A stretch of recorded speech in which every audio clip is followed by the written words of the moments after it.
It's April 21, 2005 at ADX Florence, America's Supermax prison, located deep in the Colorado mountains and also known as the Alcatraz of the Rockies. Inmates there spend 23 hours a day in soundproof 7 by 12-foot cells designed to prevent them from making any meaningful contact with the outside world or with each other. It's where the most violent and dangerous inmates in the country are housed, and because of this, the staff takes extreme measures to ensure the prisoners' safety, including constant video surveillance, especially when they gather outside for recreation time. And on this particular day, despite everything being seemingly routine that morning, the guards noticed something odd. There in the back corner of the yard, an area surrounded by 12-foot-high concrete walls topped with razor wire, was an inmate, lying bloodied and motionless. But how could a prisoner in the most tightly controlled prison in the US get murdered in broad daylight? And even when it turned out that that murder had been caught on camera, why did it take nearly 10 years to solve? This is what we're going to find out. Jose Guadian, a guard at ADX Florence, arrived at his job watching security monitors just after 7 a.m. After his partner showed up, they ensured all the monitors were recording and then began scanning for anything suspicious. You see, rec time is where the inmates go about a lot of their illicit business. This is because inmates at ADX Florence spend almost the entire day locked up in their cells, which are built from reinforced concrete and equipped with sliding doors operated remotely by the guards. Every cell has its own narrow slit of a window, angled so that the sky is the only thing visible, preventing inmates from establishing any kind of connection to the outside world. Meals are delivered through small slots and showers are automated within the cells, all to minimize human contact and reduce the risk of violent incidents. This meant that rec time is one of their few opportunities to break the rules. Exchanging drugs, passing notes, and handing off weapons were all things Jose and his partner would be watching for. Just before 8 o'clock, the first groups of inmates began walking into the rec yard. As prisoners start doing push-ups, burpees, and other calisthenic exercises, Jose and his partner scanned the hands and the feet of the inmates, looking to see if anyone passed or dropped anything. The pair continued scanning until at 8:21 a.m. they spotted an inmate lying motionless in the far corner of the rec yard. After confirming with his partner that what they were looking at was real, the pair phoned the head of prison control, Paul Middleton. Paul immediately called a security alert. As soon as he did, every door in the prison slammed shut, except for a set that ran directly to the rec yard. With sirens blaring all around him, Paul wheeled a giant cart full of non-lethal weapons outside of his office. Every officer that ran by could grab a pepperball gun, a beanbag rifle, a baton, anything they needed to face the inmates. As guards in the facility responded and made their way into the prison yard, they didn't immediately rush in. Instead, they formed a perimeter around the yard. This is because prison rules dictated in these scenarios, guards must maintain a 3-to-1 balance of power over the inmates. The prisoners at ADX Florence are so dangerous, and with so many of them in the yard, they couldn't risk being overwhelmed. So instead, the officers began to call them one by one to walk backward toward the prison walls, where individual prisoners could then be handcuffed and brought back into their cells. Only once enough inmates had been removed like this would the ratio of guards to prisoners be high enough that officers could clear the rec yard. Medical staff, though, did immediately make their way to the downed inmate, and what they found shocked everyone. There, lying in a pool of his own blood, was an inmate who was so beaten that when medical staff tried to identify him, they couldn't, since his face was completely covered in bruises. When they attempted to identify brain functioning by shining a light in his pupils, they were unable to do so since his eyes were swollen shut. Medical staff later commented that his injuries were akin to what they had seen from people who had jumped from a nearby Royal Gorge Bridge, which was a 1,000-foot fall. Though medical staff could not get a pulse, they began CPR and they called for an ambulance. The prisoner was declared deceased at the hospital, but it is likely he died while still at the prison. As the prisoner was being transported into the hospital, though, correctional officers were busy bringing inmates to their cells, and that's when they got their first clue. Guards noticed that one of the prisoners, Richard Chuco Santiago, had blood all over his shoes. When they realized the significance of this, they came back to his cell and seized his clothing. But when they got there, Santiago was busy dunking his clothes and shoes into his prison toilet. Guards ordered him to stop, but he ignored them and started washing them faster. When threatened with a forceful extraction to stop him from destroying potential evidence, Santiago finally allowed the officers to handcuff him, and they entered his cell. As this was happening, prison officials were also reviewing the video recordings to see if the cameras had picked up anything. In ADX Florence, nearly every inch of the facility is under constant surveillance, with the video feeds running 24/7. During the video review, the officers finally discovered the identity of the victim. His name was Manuel Tati Torres, and he was a known leader of the Mexican Mafia. The tape showed Torres doing some toe touches in the back corner of the yard when two men came into the frame. The first was Santiago, the man who had been caught cleaning his clothes in his cell, and the second was another inmate named Sylvester Chicale Rivera. As Santiago approached Torres, Torres extended his hand as if to shake Santiago's, when all of a sudden Santiago cocked back his fist and punched Torres in the face. The first blow knocked him to the ground and just out of view of the camera. But Santiago and Rivera could still be seen punching, kicking, and stomping Torres for a full 6 minutes. The killers were so brazen and nonchalant about the attack that during the assault, Santiago even took a quick breather to grab a drink of water before going back in on Torres. The next day, officers went to Rivera's cell to detain him. When officers arrived, he was visibly shaking but cooperative. As he was being led away, he asked if the deputies were mad about what he did. When they didn't respond, he asked about what had happened in the rec yard yesterday, wanting to know if it was truly the first time a murder had happened at ADX Florence. "What I did," he said. "I heard it made the news." Not wanting to taint any additional statements, the corrections officers advised Rivera to stop talking and wait for the investigators to come. But who exactly were these people, how did they know each other, and why did they want to murder one of them? All three men were affiliated with the Mexican Mafia, which was born out of the cesspit that was the California Juvenile Detention Program in the 1950s. And the whole idea behind the gang was to unite Mexican-American gang members under one common banner while in jail. The gang recruited heavily and based their operation on the Italian mafias that were prominent in the American Northeast at the time. The organization had strict rules. Members had to follow all orders from made members no matter what, up to and including murder. Backing down from a fight, snitching, or trying to leave the gang were all grounds for immediate execution.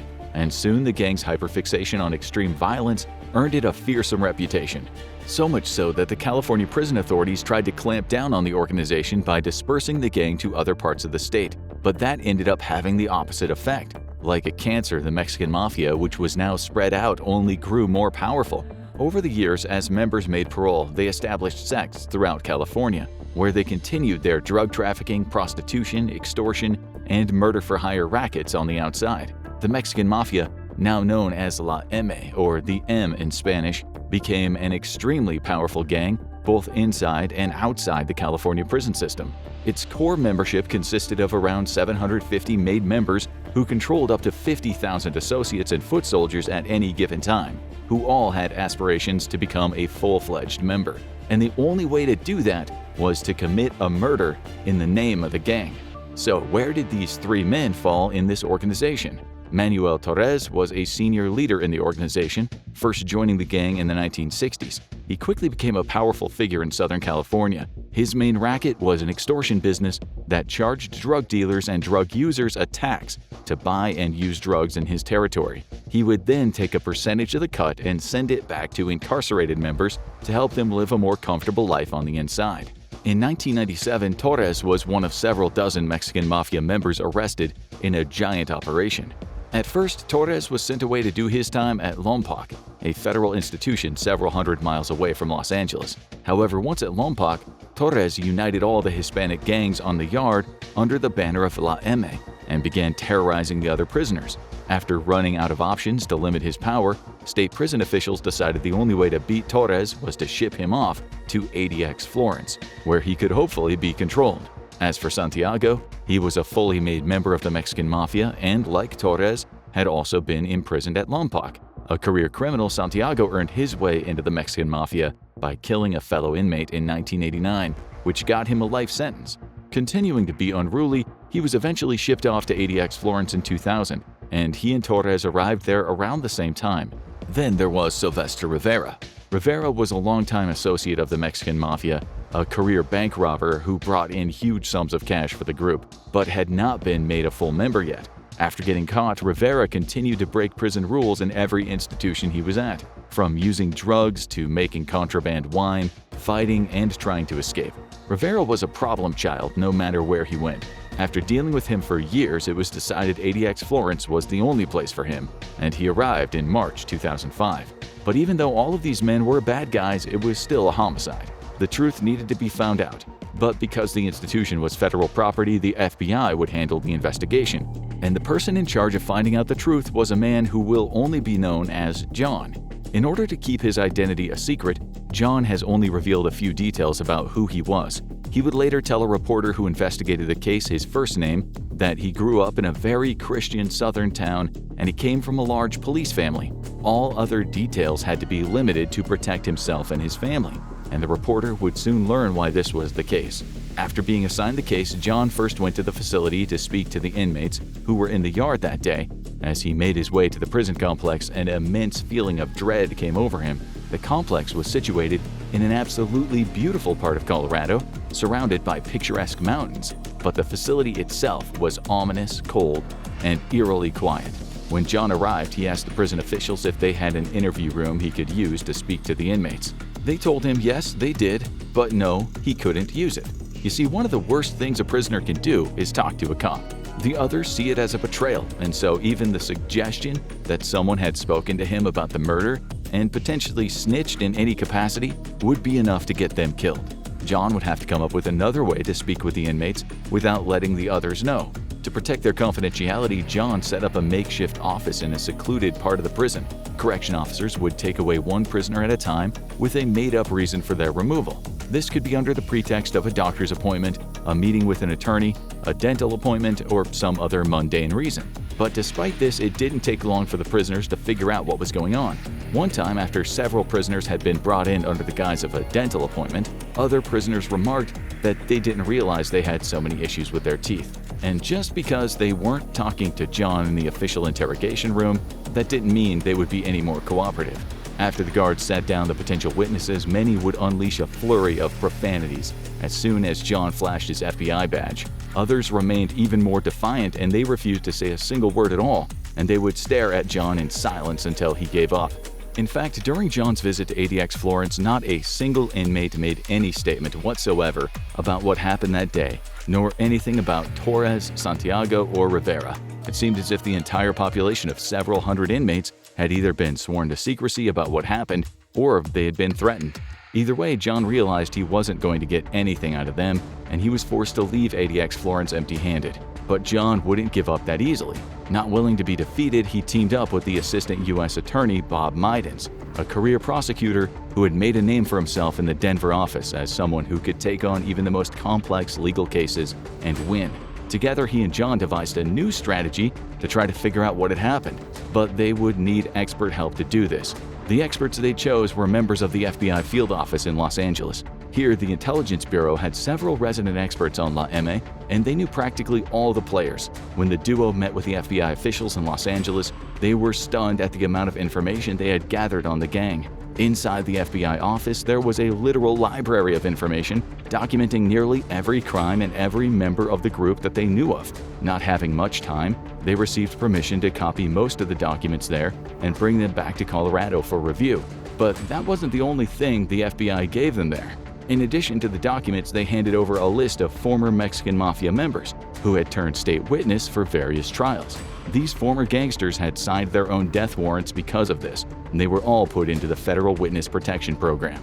As part of the deal to help them, the FBI field office in LA gave John and Bob a list of Mexican Mafia defectors. However, they did not give them information on what they had done in their previous lives, nor did they promise their cooperation. But this was still their best shot at understanding La M and why Torres might have been marked for death. With that, John and Bob went on a countrywide tour, interviewing ex-gangsters to figure out the truth. Though many were unwilling to involve themselves, they did speak to enough people to learn the following secrets about the gang. In La M, once you're marked for death, it doesn't matter if the decision was made months, years, or even decades ago, it was still a valid order. Members marked for death never knew what was coming, and because Mexican Mafia members were spread throughout prisons in the U.S., it could take a long time for word to pass from member to member confirming the hit. Once enough members had voted for death, word could travel via messengers throughout various prisons or on the outside. Because of this, it could literally take years before a member is released to relay a message on the outside. This is because, unlike other gangs, which sometimes have documents showing written rules or orders, the Mexican Mafia keeps no records. All confidential information is locked inside one place only, the members' minds, and it is only passed by word of mouth. So what had the defectors had to say about this case in particular? What cardinal sin of La M had he broken? According to them, the reason why Torres had been marked for death was because back in the early 90s, as he was taking over his extortion business, he had killed a fellow member to have it all for himself. It took several years for other members to find out Torres was behind the murder, and by the time they did, he had already been arrested in 1997 and then shipped off to ADX Florence in 2000. So, who was Santiago? It's been claimed that he was what's known as a torpedo. Torpedoes were hitmen specifically designated to carry out assassinations of marked men inside the prison system. So, for Santiago to be sent from Lompoc to ADX Florence around the same time as Torres shows that it is very possible his murder was planned years in advance. But how did Rivera fit into all of this? Because Rivera was not yet a fully made member, he needed to commit a murder to finish his gang initiation. In addition to this, Santiago would have to receive a verbal order from outside ADX Florence to confirm the kill order and then execute it with Rivera. Based on their witnesses, John and Ryan speculated that Rivera was a messenger who brought the order to Santiago, since within 3 weeks of Rivera arriving at ADX Florence, Torres was dead. Armed with this expert testimony and the treasure trove of documents provided by the LA field office, not to mention the video of the murder itself, the pair brought a 2-count murder indictment against Santiago and Rivera in 2010. But that is where the real hard work started. Because these prisoners were already serving time in the most brutal prison in America, the U.S. attorneys wanted to send a message to dissuade other inmates from committing extreme acts of violence. But how would they convince other prisoners who had nothing else to lose? After a year of investigation, the Justice Department's Capital Crimes Unit, or Death Squad as it's known, came back with their findings. The United States would seek the death penalty against Santiago and Rivera to dissuade similar crimes in the future. But there was just one problem: Rivera was a Mexican citizen. Under the Vienna Convention, Rivera had to be apprised of his right to counsel immediately upon apprehension for the crime, which corrections officers did not do when they took him from his cell. And while this might not have seemed like a big deal, to the nation of Mexico it was, and soon the Mexican ambassador actually got involved. He wrote letters to the Attorney General and the Secretary of State about Rivera's case. Because Mexico had abolished the death penalty, trying to seek it against a Mexican citizen was a very hot-button political issue. So under political pressure, Bob announced that he would not be seeking the death penalty against Rivera, but would continue to do so against Santiago. But then disaster struck. After working on the case for years, Bob suffered a sudden heart attack while skiing with his wife and died. John took the death of someone who had now become his close friend very hard. Because of Bob's passing, John recused himself from the case. In Bob's stead, U.S. Attorney M.J. Mendez took over. But who could help? Who had the knowledge of the case needed to finish it and get the final convictions? Sometimes you don't have to look very far at all, since it turned out that John had married a fellow FBI agent. After watching her husband handle the case for years, she had become intimately familiar with it, as she had been a sounding board for her husband. With John no longer having the heart to continue after Bob's passing, his wife picked up where he left off and worked with Mendez to prepare the Rivera case for trial. But there was still a big problem. Due to the secretive nature of the Mexican mafia and the government's inability to bring their confidential informants to court, the theory that John and Bob had developed about a hit that was years in the making, while sound, was no good in court. Due to the lack of hard evidence to prove the conspiracy theory, the prosecution wanted to rely on what they could prove, namely the videotape showing the attack. As the trial kicked off, there were some extreme security measures taken to protect all of those involved from reprisals from this shadowy quasi-terrorist organization. Each of the jurors was impaneled in secret. Their faces were not shown in court, and a 4-digit number was used for their identification. As for Rivera, he was shackled to a bucket filled with concrete and flanked by numerous U.S. Marshals ready to tackle him should he try to escape or do anything out of line. But just before the trial kicked off, Rivera's defense team brought up a surprise piece of evidence: an eyewitness. Over the past 10 years, the government had not been able to procure a single statement from anyone in the yard that day. But now, all of a sudden, before the trial, the defense team had found a prisoner who was suddenly willing to testify about the attack. There was a chance he could unravel the whole case against Rivera. So, how did the government claim the murder went down? According to them, Rivera had been sitting in his cell waiting on his turn to go out into the rec yard that morning. Due to an administrative error, the guards did not take him out at the correct time, and so Rivera had flagged down a passing guard to take him out to the rec yard. Meanwhile, video footage had captured Santiago walking up to a window and talking into it. Further investigation by John using drawings of the prison had proven that Santiago had been talking into Rivera's cell while he waited to get taken outside.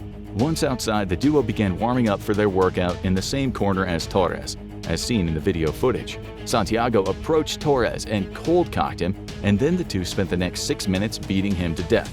But this was a vastly different story from what the new defense witness testified about. Another full-fledged Mexican mafia member named Arcadio Perez came forward as the new witness. According to Perez, this is what happened. Perez said that Torres had apparently passed him a note stating that Rivera was disrespectful and had to be dealt with, and that because Rivera was not a made member, he could kill him with impunity. Perez later testified that these were not empty threats. According to him, Torres ordered Perez that at the rec yard that morning, they were going to attack and kill Rivera. At the signal of "let's go," they would pounce on him and beat him to death right there in the yard. For his part, Perez didn't want to do it. He said that he and Rivera were friends and he honestly liked the guy. However, Torres was a ranking member in the gang. Disobeying his order would mean a death sentence for himself. But was there any truth to what he was saying? Well, maybe.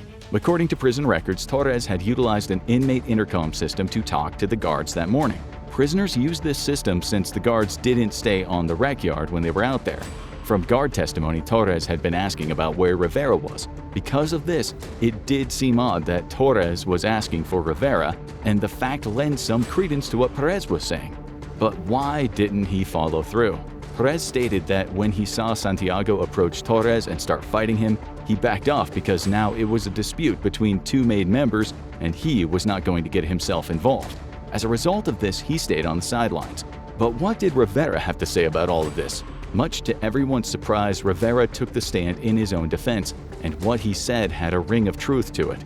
According to Rivera, Torres didn't like him because he was close friends with several members Torres didn't like, likely because they were associated with the man Torres had murdered back in the early 90s. Because of this, Torres threatened Rivera's life on numerous occasions. Now, part of that does make some sense. Torres probably wanted everyone to forget about what he had done in the 90s. With several other ranking Mexican mafia members imprisoned at ADX Florence, the fact that Rivera probably knew what Torres did scared him about what would happen if Rivera began running his mouth. For his part, Rivera denied that he was a messenger who had helped organize the murder. In fact, he said he was the one defending himself. Rivera stated that Santiago took the wannabe gangster under his wing and vowed to protect him. On the day of the murder, he said that Torres had threatened his life again and wanted to fight him. However, Santiago took the initiative by using the ruse to talk to Torres, but instead started fighting him. Rivera then jumped in to help finish off Torres. In Rivera's mind, he wanted the world to believe that if he had not helped kill Torres that day, then he would be the one who ended up dead. There were two sides to the story, and so with that, the jury went off to deliberate and decide on Rivera's fate. As the two sides eagerly awaited a verdict, they returned a question to the court. The jury asked if it was permissible to consider a lesser charge than first-degree murder. This was a good sign for both camps. For the prosecutors, it meant that they believed Rivera had committed a criminal act, and for the defense, it meant a lesser charge. However, before the trial started, Rivera, against the advice of his attorneys, stated he did not want any other charge other than first-degree murder considered. This was because of his advanced age. Already in his late 50s by now, even a conviction of second-degree murder would be a de facto life sentence for him. With just a few more years left on his armed robbery convictions, Rivera was hoping to be a free man soon to enjoy his retirement. Because of that, the judge ordered that the jury could only consider a first-degree murder charge and nothing else. Soon after that, the verdict came back. As the aged gangster rose to hear his fate, he had a slight smile on his face as he anticipated an acquittal. But that smile soon faded when he heard the verdict: guilty of first-degree murder. It had taken years, but they finally got their man when the jury delivered a guilty verdict. And for a bit of poetic justice, the verdict came almost exactly 10 years to the day after the murder had taken place. When the jury members were questioned later as to how they reached their decision, they said that if the case were really about self-defense, why would Rivera and Santiago keep kicking and stomping Torres even after he was down? After the first few minutes, their point would have been made to back off. Everything afterward was unnecessary. Several months after Rivera's conviction, he learned of his fate. For the crime of first-degree murder, he would spend the rest of his natural life in prison. Of course, Rivera maintained his innocence at the time and continues to maintain his innocence to this day, claiming it was a self-defense case. But what about his co-defendant? In order to avoid the death penalty, Santiago skipped the trial and pleaded guilty to first-degree murder in December 2016. He was soon also given an additional life sentence without parole. But despite the convictions, there were no winners here. Even though Torres was himself a monster, he was still a father with children and other family members who loved him. For him to meet such a violent end served no justice to either his own family or the family of his victims, since he had not been sentenced to death for his crimes. As for the police, despite obtaining convictions for the two killers, the FBI became no closer to taking down higher-ranking members of the Mexican Mafia for this murder.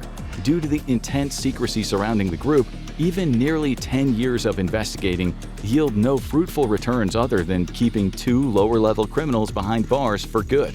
Unfortunately, it'll take much more police work, more crimes, and a good bit of luck to truly dismantle the Mexican Mafia for good in the future. Now go watch Inescapable Cell designated specifically for one prisoner, or this other video instead.